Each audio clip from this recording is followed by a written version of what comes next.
Kawawa. Bakit hindi po nyo ginawang libro ito?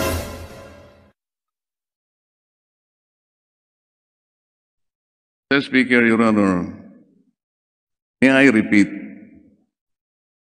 From 14,000 competencies, kinompress na po natin yan. Inalis po nila yung 60%, naging 40% na lang, kaya naging 5,689. Kailangan po lahat ng 5,689 competencies na yan, aralin po ng ano. Kung hindi, wala nang matututunan ng bata. Kinompress na nga natin, these are the most essential competencies. Kaya po, kapag dinivide natin sa 4 na quarters yan, lilitaw mga 1,400. Kaya nga sinasabi ko po sa inyo, sa marami pong beses na pakikipanayam ninyo sa TV, saka sa radyo, ang pinipilit po ng DepEd, 1,300 po ang mga modules for competencies. Kaya nga po, tinatanong ko kanina, kung 1,300 ang competencies, yun din po yung modules. Kaya nakakapagtaka kung paano kayo kukwenta ng 1.1 billion lamang. Malabo po ang kwenta ninyo. Kaya po pala hanggang ngayon hindi natin malaman kung ano talagang kailangan ninyo at kung paano ninyo ipoproduce. At ang nangyari pa nga po, Mr. Speaker, Your Honor, ang mga teachers po ang ginamit para mag-produce ng module. O sige, granting for the sake of an argument na totoo po yung 1.1 billion modules. Hindi po ba totoo ang gumawa ay kanya-kanyang modules, mga division, mga teachers? Gumamit po sila ng photocopying machine, ng risograph, kinulate po ng teachers, in-staple, pagkatapos, pinamigay, pinamahagi sa mga bata. Ito po ba'y gawain ng guro, Mr. Speaker, Your Honor? Di po ba kawawang-kawawa ang mga guro sa ginawa ninyong ito? Mr. Speaker, the modules are being prepared and developed by the master teachers and the supervisors. So yung mga teachers naman, nag-a-assist lang sila. Hindi ko po talaga marinig yung sagot ninyo. Pasensya na po, hindi po malinaw. Yes, Mr. Speaker, yung mga modules po are designed and prepared and developed by the master teachers and supervisors. Tapos yung mga teachers, they're just assisting, no, in the production po. Hindi po ganoon ang nangyari. Yun nga po sinasabi ko sa inyo, Yes. dapat magpakatapat na lang ang DepEd. Sapagkat ako po, monthly, kuminsan weekly na po nang nangyari, tinitingnan ko po yung constituents sa Central Luzon. Halos lahat po ng mga teachers, iisa po ang kanilang iniiyak. Hirap na hirap sila, nangalap sila ng papel, at kami po tumulong na rin, pati LGUs, nagsibili na rin ng photocopying machine. Sila na po ang gumawa. At bakit po pinipilit nila na akala mo mayroong plano, akala mo organize ang pagkakagawa? Pwede ko bang ipakita sa inyo mga modules? Yung mga modules po, Mr. Speaker, minsan localize siya, no? Contextualization, yung localization na sinasabi. Ito po yung mga modules. flexibility. Mr. Speaker, Your Honor, hindi po pare-pareho. Meron pong maliit, ito pong naka-stapler, iba-iba pong ano. Ito po ba? Magtatagal ito, Mr. Speaker, Your Honor? Ilang araw o ilang buwan kaya bago masira itong naka-stapler ng mga modules na ito? Kawawa. Bakit hindi po nyo ginawang libro ito? Kahit na po pagsama-samahin natin ito, libro din ito eh. Ang naging problema po ng DepEd, matagal ko na po silang gustong tulungan dito sa isyong ito. Ayaw po nilang makinig, Mr. Speaker. Tingnan po niyo yung mga modules, kung hindi kayo maaawa rito, naka-stapler lahat. Humingi po ako sa probinsya ng mga modules para makita lang ninyo. Para makita po natin kung sino ang nagsasabi ng totoo o hindi. Ito po ba yung sinabi niyong organize? Hindi po.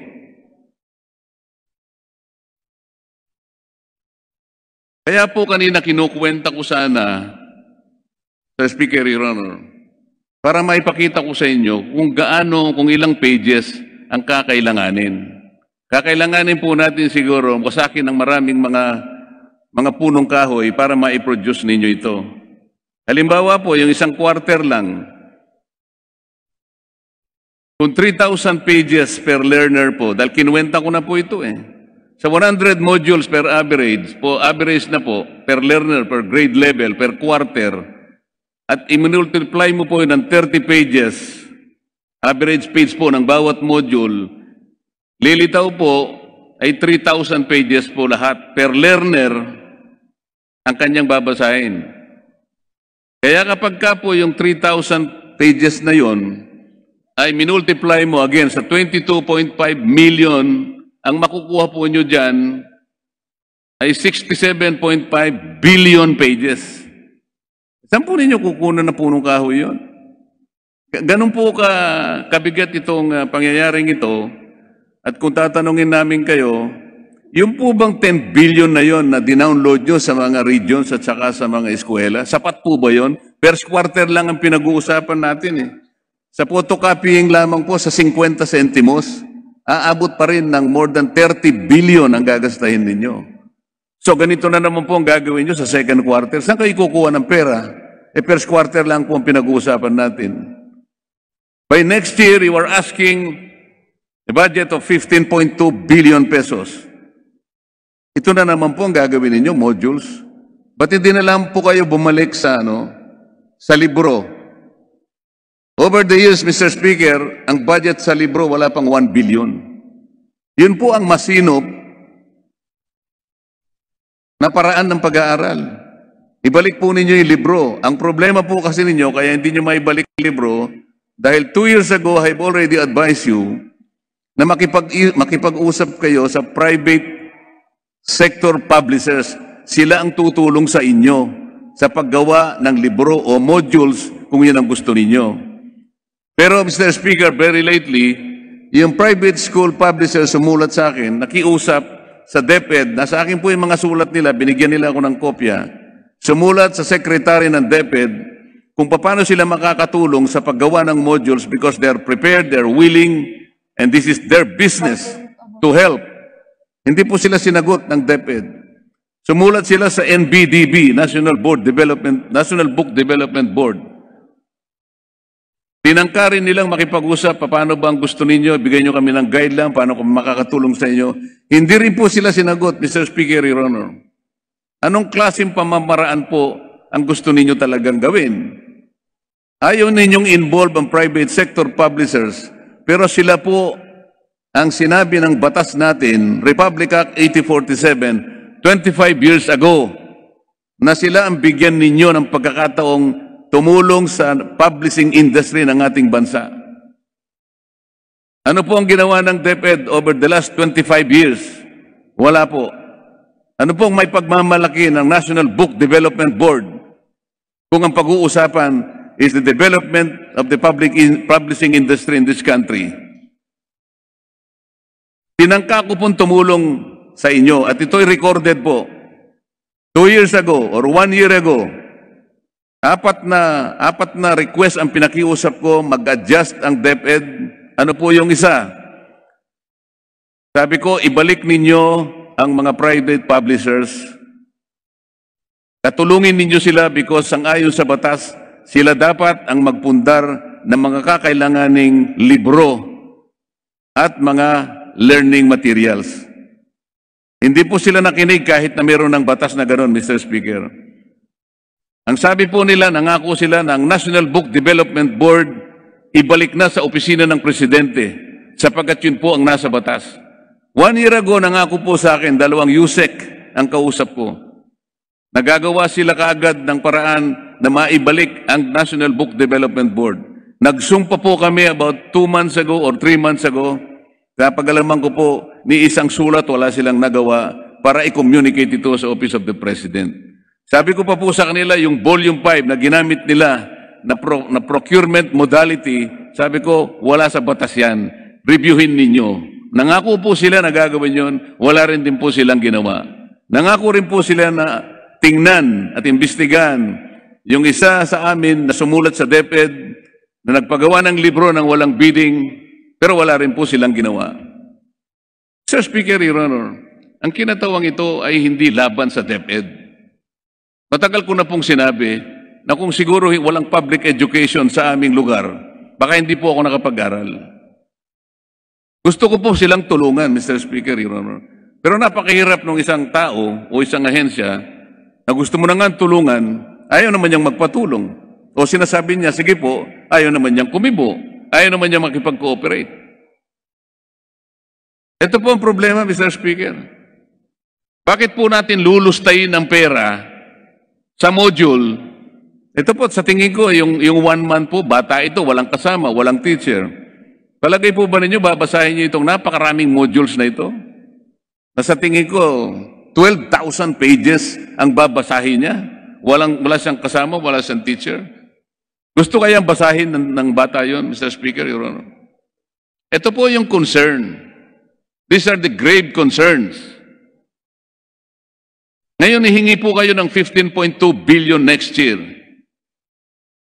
Gagamitin pa po ba natin to sa modules? Gusto ko po sana, bago ako matapos, ito na lang ang, ewan ko po kung talagang seryoso po ang DepEd.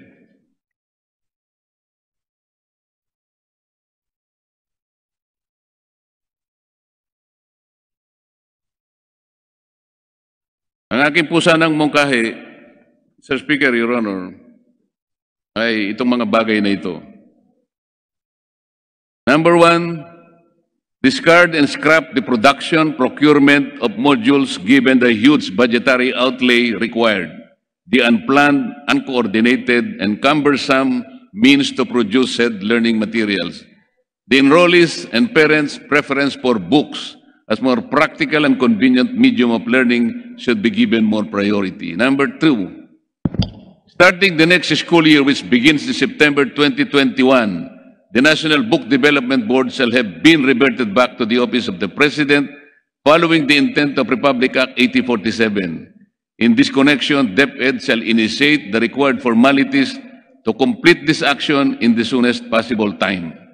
Number 3, defer the implementation of OUA Memorandum Circular Number 00-0620-0030 in regard to the specification on new computer devices for students and teachers, while the DepEd computerization program, about 1.5 to 5 billion per year, is being reviewed and rationalized with the end in view of integrating the department's procured IT materials in several years in the learning management system developed earlier for e-classrooms. Last, explore and maintain the school ratio instruction to facilitate learning. School heads shall be encouraged to establish FM radio station within the school campus with at least a broadcast radius of 2 kilometers. Nangyari po sa Tarlac ito. Ang isa po niyong Yusek pumunta sa Tarlac, nabigla siya. Kayang-kaya palang gawin ng isang classroom na magtayo ng isang FM station. Makipag-coordinate lang kayo sa NTC. Akala po ninyo, hindi po pwede. Pwede pong mangyari ito. Alam po niyo kung magkano lang ang cost?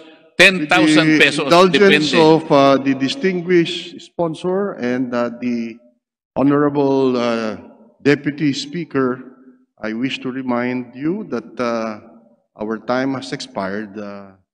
Yes, Mr. Speaker. However, the chair would like to give the distinguished Deputy Speaker the chance to wind up. Please proceed.